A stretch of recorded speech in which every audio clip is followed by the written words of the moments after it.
Hello, humans. Welcome to the latest Ah, edition of the Laughing Place Movie Club. Today, we are going to talk about Beauty and the Beast, the 2017 edition. live action. Yes. Not just live action looking, live action. Yeah. Um, so I was just rewatching part of it.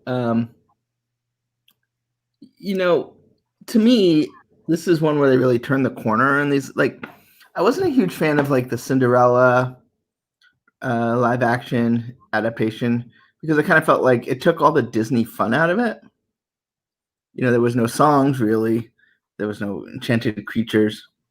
So I liked how this one, kept the magic and added a little bit more level of storytelling to it. I mean, I don't think we're going to compare it to like the original because that's just silly, but I enjoyed it. Becca, what did you think? I liked it. Um, this was one of the few Disney live action movies in the past, 10 years that I actually went to see in theaters. Hmm?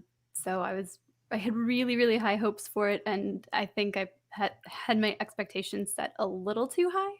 So, I'm very much a fan of the animated version. So this was, this was a little bit different, but I liked some of the changes that they made to a few of the characters. I thought the movie was beautiful. Still all a great music, but Alex? My initial reaction was I was such a fan of the stage adaptation, the Broadway version that Disney had done, and because I think there had been like decades of Michael Eisner saying he wanted to take the Broadway show and then make that a live action movie. That's sort of what I had always wrapped my mind around for a live action Beauty and the Beast. And the first time I saw this version, I had a little bit of heartbreak because I had, spent so long listening to the Beauty and the Beast Broadway soundtrack, imagining a live action movie version of it, and this isn't that. It's a different take. Uh, Initially, too, I think because I knew the additional songs from the Broadway version so well, I had a really hard time not understanding why they didn't use any of them. Home is in here just as score.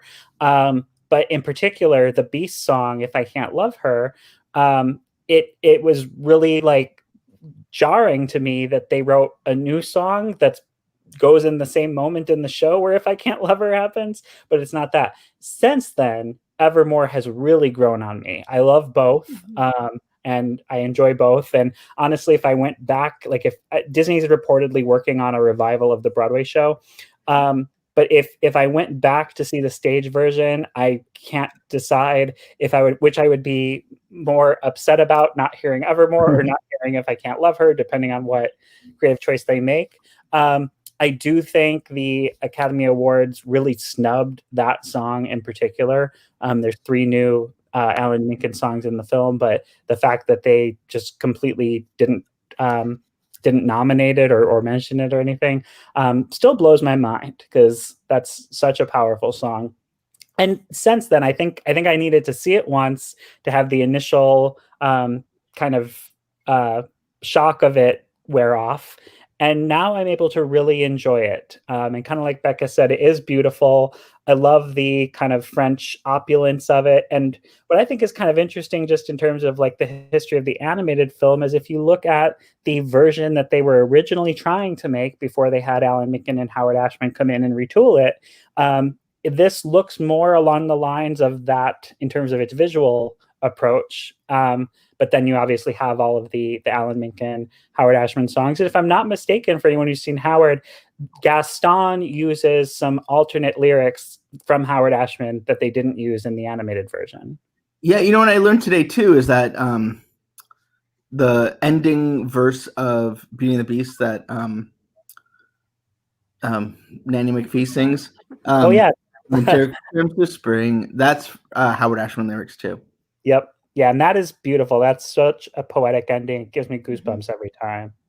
I learned a fun thing today that, and this has nothing to do with the 2017 version, but I thought it was fun. Was Jeffrey Katzenberg loved the song "Beauty and the Beast," so much that he wanted another verse. And Howard Ashman's like, there's only so many words that rhyme with beast, and we're so like I've used all of them except like yeast, and so that's why he's like, I'm done. There's no more verses. That's funny. So what I think was interesting about this film is, now that we've had 20 some odd years to digest the original, that this movie kind of addressed some of the like obvious plot questions that the original had, while raising at least one new one. But like the whole age thing, where it's like 10 years we've been resting, so much more than dusting. Much more than dusting. Yeah. And so you're like, she cursed this 8-year-old child, and like the other question of like, why is this castle here, and like nobody seemed to notice that a whole like prince totally disappeared. That makes no sense. And so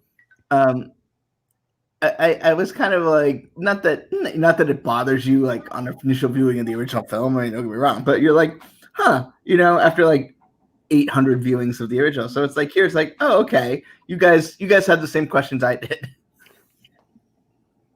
That is true. But at the same time, I mean, having the enchantress be a member of the community, the what do they keep calling her? The old maid. Oh, she has an Agatha. But the fact that she's part of the community and like she's there and she helps Maurice and she's witness to all of the terrible things Gaston does, and like in comparison, the things Gaston does that she witnesses are so much less severe than the things the prince does that she turns him into a beast for. Well, so like to me, it's like wait, what? Like to me, I guess originally at the end, she like in the original, like in a deleted version, I don't know if it was ever filmed or not, she actually curses Gaston at like the end of the movie. In this version? What's that? In this version? In this version, yeah. Oh wow, I didn't know about that. But also, like to me, it kind of like it's like she knows he's awful, but they need his awfulness for this whole story to play out. Right. Like she obviously has a master. Like I think she knew on day one how this was going to end, because what a weird, like, to make a castle hidden from all civilization and then make the breaking the curse that someone has to fall in love with you is like really cruel, unless like that somehow, through whatever magic, that there'll be this girl, like then Maurice magically finds the way to this place and she's able to magically, like, that this was all some big sort of weird cosmic plan, and then in the end Gaston gets what he deserves, is all just sort of, which is death, a way to make this kingdom make sense. She also splits up a couple in the process. Who? Cogsworth. Isn't it Cogsworth at the end? Oh, and yeah. the I need 6 eggs intense lady from the village, she's like, Cogsworth, and then he's like, oh no, like turn back into yeah, I kind of felt like he wanted to be forgotten. Yeah. But then also Mrs. Potts and Chip, they're separated from Mr. Potts. Like, yeah. Which is weird, because I don't know if it's as obvious as it was to me as a kid, but I always kind of felt like Mrs. Potts and Maurice were gonna like get married, and so then I'm like, no. Yeah. And then in this version, she gives like Maurice a nod, and I'm like, they totally make Mr. Potts like watch out. Yeah, in the animated version, they totally make "I want you" eyes at each other. Finale, like when Chip goes to sleep tonight. Right. There was something else I was gonna say. It skipped my mind. The other thing that I think was interesting was the fact that they're doing, I guess, a prequel of LeFou and Gaston for Disney Plus. Yeah. And to me, it's kind of cool how we're able to get, I don't know, it's like 18 different levels removed from, the original idea of Beauty and the Beast. But, we've seen sort of the Once Upon a Time verse. We've seen different takes, but so, to me that's kind of fun because I think like Luke Evans and Josh Gad, their I don't know what their bromance or whatever you'd call I mean, not in the movie, but like in the publicity and everything was just so strong. Like you could tell they were just having fun, and so I think that could be a lot of fun. Yeah, I remember in the press junket, and there was like a piano in the middle of the room, and it was weird because they did it before they did like the interview. So before everyone else came out, it was like Alan Menken walks out, sits at this piano, and it's literally just like in the middle of the room. It's not on a stage. Luke Evans, Josh Gad come out. They sing Gaston. They go away, and then the moderator comes out and like announces everybody and brings them back in. And that was really cool. And they were having fun. And Luke Evans forgot the lyrics midway through, and then Josh Gad like picked up for him. And they did that song like 18 times, I think, that week because like they did it at the premiere. They did it. I'm sure at many publicity things. So I just think it was like, and this might be an old-fashioned sense that sometimes these big studio films, like you get the sense that they're not independent Oscar buzz, so like they should be fun. Like you should have fun making them. I'm not saying it's not hard work and they're not big productions, but it's nice that they can enjoy the moment. The fact that they are in a Disney Disney live action musical based off of a core Disney story is pretty cool. Yeah, Didn't and they also sing on the Disney Family Sing Along? Didn't they come back for that too? Yeah, I believe they did. Yeah, earlier this year, and that's all they do. I don't know. They might be married. I don't know. they are always together. It's like who's the other? Found a different guy by the end. In real life, like Ernie Sabella and Nathan Lane. I was surprised to ever see the two of them apart. Like I just presumed they're going to be together. Is that because you saw Mousetrap after Lion King? Yes. They were also, I think, Saved by the Bell together. Pre-Lion King? Yes. Okay. And doesn't Ernie Sabella have like a brief part in Birdcage? I don't think he does. I don't remember him from Birdcage. We should watch. I've never seen Birdcage, but it's so good.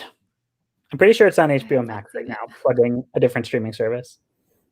There you go. One of the things that I really enjoyed about this adaptation, just in terms of like the changes they made, was connecting Belle and Beast through the loss of a parent, the loss of both their mothers. I thought that was really sweet.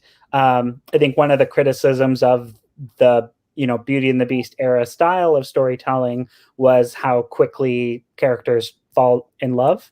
And I think Frozen is testament to that. Like Frozen is basically, you can't marry a man you just met. And in most of the Disney princess films, they marry a man they just met. So I thought that was interesting that they kind of gave you more of a deeper emotional bond between Belle and the Beast.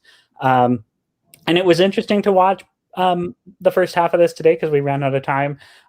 Just because in this version, you find out Belle's mom died of the plague. And not speaking about coronavirus, but we literally have a case of the plague in California right now. Like actual plague, this same one. Somebody has it right now in California. I think about that scene a lot when she's in quarantine and like the doctor has the mask with the nose that's supposed to show you the distance because that big long nose is supposed to how far you're supposed to be away from the patient. And I thought about that a lot the last 5 months or so. Do you want to get a? Yeah, do you want to get a mask? Yeah, 6 feet might be a little much. Well, you just need like a little sensor in there or something that can like detect, when you're too close to another. It'll have like a little car alarm on you that'll go like beep beep beep. You're too close to the person. So this came out about I guess 3 years ago. So when does the Enchanted Christmas live action remake come out? It's a midquel, not a sequel. Do you have a favorite new song from this movie? Yes. From this movie? No, I mean, I guess it's got to be Evermore, right? No, not has to be, but I do enjoy that song. I like I've heard well, of course, Dan Stevens singing this, and then at the Beauty and the Beast live in Los Angeles, or yeah, in Los Angeles, Anthony Evans sang the song, but he's more of a tenor voice. So it's interesting to hear both. It was interesting to have both versions of that. But I do think that song is really beautiful. I agree with you. It's funny because like they were really pushing "How Does a Moment Last Forever." You know, when it first came out, because they did the Celine Dion song, and then I don't know if you remember, if you went to go see Beauty and the Beast live on stage, they would do this. They would, before the show, would have a guy come and sing and bring up like a dad and a daughter, and then he would sing the song. Like you could kind of tell like that was the song they wanted to be the hit. And I wonder if that kind of hurt their award chances because they were focused on that and not so much Evermore. But they yeah, got Jordan to do the pop version, version of Evermore, the end credit version. Right. Completely. Which, like, I mean, he's no small change. I will say I have a sort of funny Celine Dion story. We went to see her in Vegas, and when we bought the tickets, her version of "How Does a Moment Last Forever" was on the set list, and she's, I know, poor Peebo. We saw Peebo recently at Epcot. That was all the hits, really good. So when we got the tickets to see Celine Dion in Vegas, "How Does a Moment Last Forever" was on the set list, and prior to that, I think it replaced Beauty and the Beast on her set list. So we were just going into the concert thinking like she's for sure going to give us either "How Does a Moment Last Forever" or Beauty and the Beast, and instead she had then done an end credit song for Deadpool 2. And that's what she sang in that moment. So it's like her non-Titanic movie moment of the concert. And we got the Deadpool 2 song, which inadvertently is still Disney. Can I share the Peebo story? So he was performing at the Flower and Garden Festival, I think. Yeah. Yeah, because it was just... And I put on Facebook, I was seeing Peebo Bryson. So I got a message from a guy I went to high school with on Facebook, who I've not talked to since like sophomore year of high school. And he's like, but he was into R&B. And so he posts on my thing like, "How do you know Peebo, Benji Breitbart?" And I go, "Are you kidding?" He's like, "Mr. End Credits. It's weird to see a movie that has that in credits and Peebo's not singing it." And it wasn't winter, he didn't do "As Long as There's Christmas," which I was bummed about. Yeah, I mean, he even crosses over to direct video. I hope Peebo Bryson, you expect "As Long as There's Christmas." If Disney had like a Deadpool type franchise where it kind of like self-mocked itself, people would be doing the end credit song. I can see that. They should have done it in phase 1 because they had that they were on like a roll. They had an Alan Menken song, then a Richard Sherman song, and then there should have been a Peebo Bryson end credit song and something. Maybe they're all the greats. Right. So I guess what's interesting to me is how many of our LP Movie Club selections feature Ian McKellen. That's true. I was thinking about that. I was like, he's a clock, but he's also Magneto, so he's kind of always around like metal and gears and working parts. How funny. And not to mention, this has nothing to do with this, but Alex was on a Lord of the Rings Hobbit binge. So there's been a lot of Ian McKellen in my life. Well, and Luke Evans and Ian McKellen were in The Hobbit together. Kyle has a good point about the Peebo song. It should have been on Captain Marvel. Oh, because 90s. Very good point. Also, I believe that picture of Kyle is from the 90s. Ooh. Not quite, but like, High school era? Somewhere around there. Before we were together, so Go Amy. Yes, Lord of the Rings is so good. Benji's not a fan. No? I love the books. But movies just seem to drag. He doesn't like sitting down through a button-a-thon. Also, The Hobbit's like 200 pages. How do you make 3 movies? And then it's a 9-hour film when you string them all together. But they were able to do all 3 books as individual movies that turned out really, really well. And So, at what point do you think that franchise is going to become Disney? Well, I think who owns Warner Brothers right now? AOL. Wow. AT&T. AT&T would have to sell. So here's a question. Fake high school era, season 4 of Glee. So tell us about Leah Michelle, Kyle. The magic book in Bappy is Dumb changed my mind. I really can't. Can anyone? I mean, like I was saying before, it gives them that moment to connect over the loss of their mother. In the case of Belle, it feels like she doesn't really know exactly how her mother died, so it's a moment of discovery for her. And it turns out that's how both their parents die. Did they need it? No, but I think it works to have him see her discover what he already knew about his own mother. I think that helps to bring them closer together. I feel like that's a more chilling cinematic moment. So yes, the magic book is stupid. It's literally something out of the 3rd direct-to-video Beauty and the Beast film. But I digress. I think it was a talking book in Belle's Enchanted World, which is on Disney Plus. Amy says it seems like people loved the books before they were movies. Do not. So I know that's the opposite. I loved Murder on the Orient Express as a book, and I really enjoyed the movie too. The Kenneth Branagh version. Although I didn't realize that everyone didn't know the ending, because I thought it was like one of the most famous endings of a mystery novel ever. So whoops, sorry.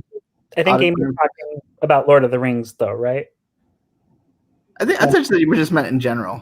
But I figured she was specifically talking about Lord of the Rings. Amy, let us know. Are you talking about Lord of the Rings, or are you talking? I saw Fellowship and Two Towers before I read the Lord of the Rings trilogy. But by the time Return of the King came out, I had read them all. Kyle brings up that it's weird to fix a bunch of plot holes only to make more with a magic book that could solve other issues. Yeah, you gotta be careful with magic. Magic and time travel. It can open up answers to the questions that you don't want to have it answer. Theme Park Vets wants to know how we're doing. How are you doing, Becca? I'm great. How are you guys doing, Theme Park Vets? Yeah, that's thank you for your theme park service. Are they veterans of going to theme parks, or do they care for animals? Or are they war veterans? Anything is good, right? Open to interpretation. Amy meant in general, but also Lord of the Rings. I think in an effort to neither upset neither of us. For me, I think Harry Potter is like the one big book series that became a big movie series that I was on board with the books well before. Like, I remember the moment they announced that films were being made, and I was just so jazzed because I was obsessed with the books.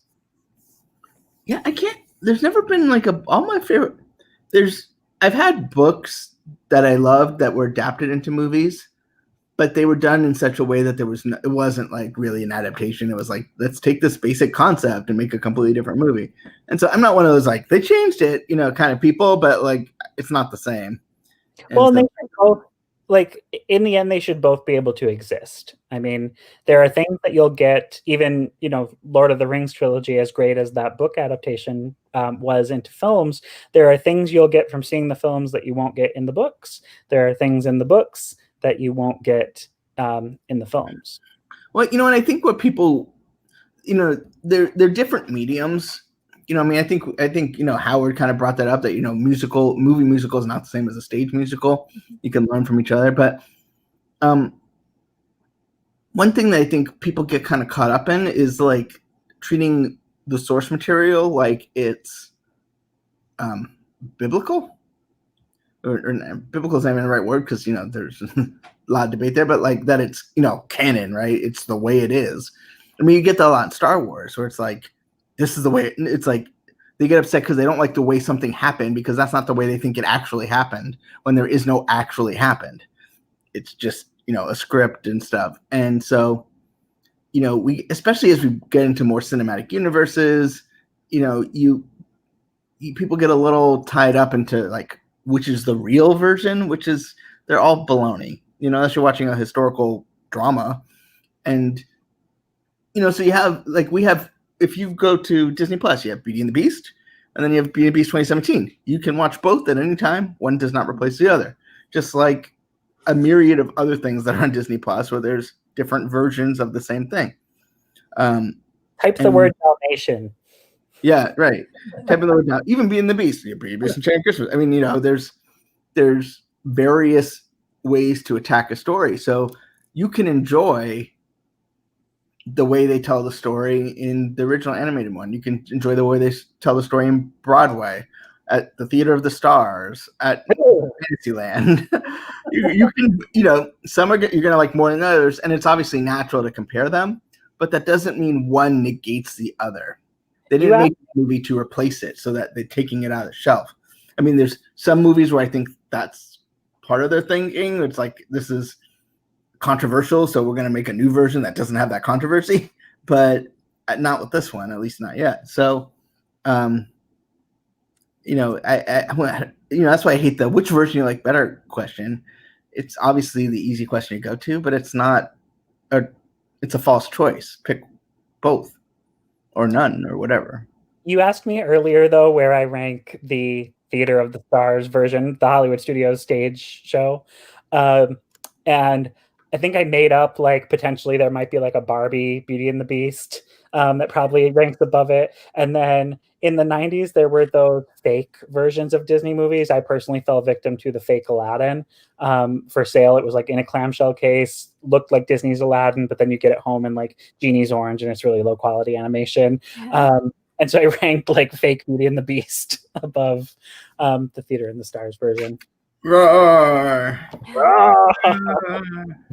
Where a blanket does the Beast transformation.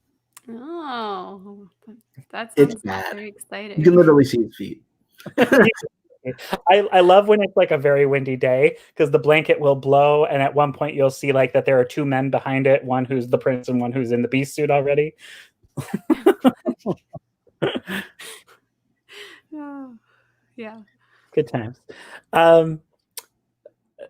Beauty, like I was gonna say, you were talking about musical rules and things like that, and overall, like I know some people who have a problem with the singing or the music arrangements for this film. I don't for that, but one thing that I do have a issue with is something there where they're both like moving their mouth singing. It's not a narrated song in this version, but the other one is like right there across the room, and so it's like, why aren't they hearing you if your lips are moving? I thought that was weird. Kyle wants to know if we saw Homeward, which is the fake version of Onward. Have not seen Homeward. Don't plan to. I think Homeward got burned by the fact that Onward came to Disney Plus like 3 weeks after it came to theaters. I think you can still watch Homeward on Quibi. In 10-minute chunks. Did you hear about the Quibi drive-in? Yeah. They're showing Quibi content at a drive-in movie screen in LA. Where do they have a drive-in that's like this? Yeah. Where is there a drive-in that's hot dog, not hamburger? Turnstile though, so you can, where this is a hot dog that's a hamburger. I want to see my movie's hamburger, not hot dog. So I interviewed the composer for Elena of Avalor, and I'm like, so I was like, is there anything else you want to plug? He's like, oh, I did some work for another streaming service that you probably haven't heard of, and he's like, it's Quibi. And I was like, oh, all the jokes. I was gonna say, I feel like I've heard of most streaming services. I'm even familiar with Gazebo. I'm not familiar with Gazebo. Yeah, I'm not familiar. It's the Sullivan Entertainment streaming service where you can stream all of Avonlea. Oh. Gazebo. It's a real thing. I believe you. Doesn't mean it should be. Avonlea should be on Disney Plus, if I'm being honest. I want to know more about theme park vets. Like, I know they didn't what branch they just said it's funny. Serve in, which did they get discharged with honors? Like, I just have all these questions. This section of the conversation is called the Katzenberg Connection. Kill the Beast. Kill the Beast. 40 that Frenchmen. mob gathered really fast. They had their torches lit in no time at all. They're just They like, often on the do. move. I feel like we're watching like Filmed on location in Portland. turn to the news. They do form fast. I always you can always tell the true Disney fans, because like the casual one be like, oh, I love Kill the Beast, and then the real Disney fans know it's called the Mob The Song, mob song, yes. which is such an Ashman thing to do. I like the That is the most Ashman song ever, like referencing Shakespeare and whatever 40 Frenchmen Can't Be Wrong is from, and like it's just that is a well lyriced song. Actually, it's a well written song. I mean, you don't go, it's not like sweet, so you don't like think of it like woohoo, kill the beast, but it's a well written storytelling song. And it's funny, it never gets put on like Disney albums or playlists of villain songs, and I feel like it's such a good one. Yeah. Shoot, there was another thing I was going to say, and then I lost my train of thought. No, you didn't. Here it is. Ah, Piggy. Pulling into the station. So, I guess I should have done my homework, but where is the... Okay, so our next movie is going to be Phineas and Ferb, the movie, Candace Against the Universe, which comes on Disney Plus in just a few short hours, so you can watch that. And then join us on Thursday. Where is the movie? The movie is on Disney Plus. I don't know if you've heard of it. Like a book club. You would like hypothetically see the movie and then come to talk about the movie and comment. We don't have the rights to stream the movie. That's expensive. Yeah. Although I'm pretty sure we could get the rights to New Mutants if we want to do that one. Ooh. Which Mac just came back, gave it a positive review. Yay! Ooh. So I don't know why, but I'm like cheering for this one. I probably won't see it for a while, but I'm like I'm going to cheering for drive it. in. Yeah, it's at our local drive-in. So Nice. we're excited. Nice. You're not I'm driving jealous to that Mike is Pasadena? going to see it at the Rose Bowl, which just seems like a cool event. So, in any case, we are not talking about Being the Beast anymore, so it's probably time to go. Thanks so much for joining us. Join us again on Monday for Phineas and Ferb. Phineas and Ferb, and then also over the weekend on Saturday at 7:30, Disney Trivia Live with Doobie and Gideon, and dig a little deeper on Sunday? No. Sunday at 4. And we will talk to you next time. Bye, everybody. Bye. Bye-bye.